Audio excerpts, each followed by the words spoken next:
ಎಲ್ಲರಿಗೂ ನಮಸ್ಕಾರ. Welcome back to my channel. ಇವತ್ತು ಮಸಾಲೆ ದೋಸೆ, ಬೆಣ್ಣೆ ದೋಸೆ ಮತ್ತು ಪುಡಿ ದೋಸೆ ಯಾವ ರೀತಿ ಮಾಡೋದು ಅಂತ ತೋರಿಸ್ತಾ ಇದ್ದೀನಿ. ತುಂಬಾ ಈಸಿಯಾಗಿ ಮನೇಲಿ ಮಾಡ್ಕೊಳ್ಬೋದು. ಇದು ಮಿಕ್ಕಿರೋ ಅನ್ನ ಒಂದು ಸ್ವಲ್ಪ ಇಟ್ಕೊಂಡಿದ್ದೀನಿ. ಅವಲಕ್ಕಿ ಒಂದು 3 ಸ್ಪೂನಷ್ಟು ನೆನೆಸ್ಕೊಂಡಿದ್ದೀನಿ.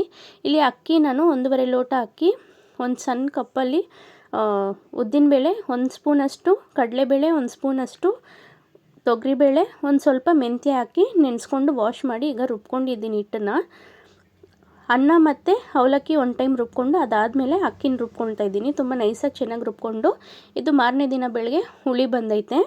ಈಗ ಹಂಚು ಕಾದಿದೆ. ಇದೊಂದೇ ಹಿಟ್ಟಲ್ಲೇ ನಾನು 3 ಥರ ದೋಸೆನ ಮಾಡ್ತಾಯಿರೋದು. ತುಂಬ ಕ್ರಿಸ್ಪಿಯಾಗಿ ತುಂಬ ಚೆನ್ನಾಗಿ ಬರುತ್ತೆ. ನೀವು ಸಹ ಮನೇಲಿ ಟ್ರೈ ಮಾಡಿ. ಈಗ ದೋಸೆ ಖಾರ ಹಾಕ್ಕೊಂಡಿದ್ದೀನಿ. ದೋಸೆ ಖಾರ ಹಾಕ್ಕೊಂಡು ಈಗ ಸ್ವಲ್ಪ ಎಣ್ಣೆ ಹಾಕ್ಕೊಳ್ತಾ ಇದ್ದೀನಿ. ತುಂಬಾ ಟೇಸ್ಟಿಯಾಗಿರುತ್ತೆ. ಸೇಮ್ ಹೋಟ್ಲಲ್ಲೇ ತಿಂದಂಗಿರುತ್ತೆ ದೋಸೆ. ಇದು ಟೇಸ್ಟ್ ಅದೇ ಟೇಸ್ಟ್ ಬರುತ್ತೆ. ಬೆಣ್ಣೆ ಹಾಕ್ಕೊಳ್ತಾ ಇದ್ದೀನಿ.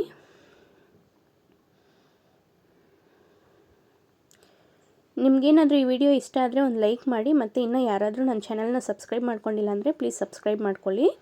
ಈಗ ಆಲೂಗಡ್ಡೆ ಪಲ್ಯ ಮಧ್ಯೆ ಇಟ್ಟು ಈಗ ನೋಡಿ ದೋಸೆ ರೆಡಿಯಾಗಿದೆ. ಚೆನ್ನಾಗಿ ಕ್ರಿಸ್ಪಿಯಾಗಿ ಫುಲ್ಲು ಬ್ರೌನಿಷ್ ಆಗೇ ಬಂದೈತೆ. ನೀವು ಎಷ್ಟು ದೋಸೆ ಮಾಡಿದ್ರೂ ಸೇಮ್ ಅದೇ ಥರ ಬರುತ್ತೆ. ಮತ್ತು ಏನಾದರೂ ಇಟ್ಟು ಮಿಕ್ಕಿ ಮಾರನೇ ದಿನ ಮಾಡಿದ್ರೂ ಸೇಮ್ ಇದೇ ಥರನೇ ಬರುತ್ತೆ. ಸೊ ಇದನ್ನು ಇನ್ನೊಂದು ದೋಸೆ ಪ್ಲೈನ್ ಹಾಕ್ತಾಯಿದ್ದೀನಿ ನೋಡಿ. ಬೆಣ್ಣೆ ದೋಸೆನೇ, ಆಲೂಗಡ್ಡೆ ಮಧ್ಯೆ ಇಡ್ತಾಯಿಲ್ಲ, ಪ್ಲೈನ್ ಹಾಕ್ತಾಯಿದ್ದೀನಿ.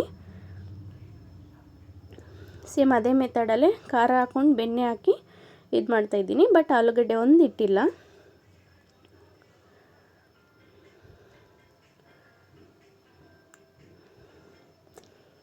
ಈಗ ಇದು ದೋಸೆ ಆಗಿದೆ.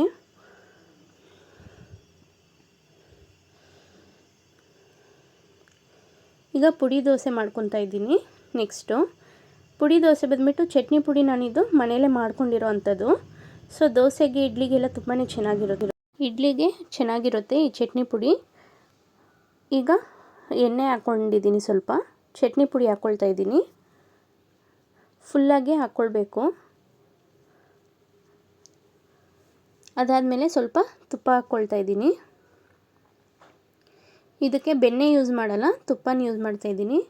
ಟೇಸ್ಟ್ ತುಂಬಾ ಚೆನ್ನಾಗಿರುತ್ತೆ. ಈಗ ಆಲೂಗಡ್ಡೆ ಮಧ್ಯ ಇಟ್ಕೊಂಡಿದ್ದೀನಿ.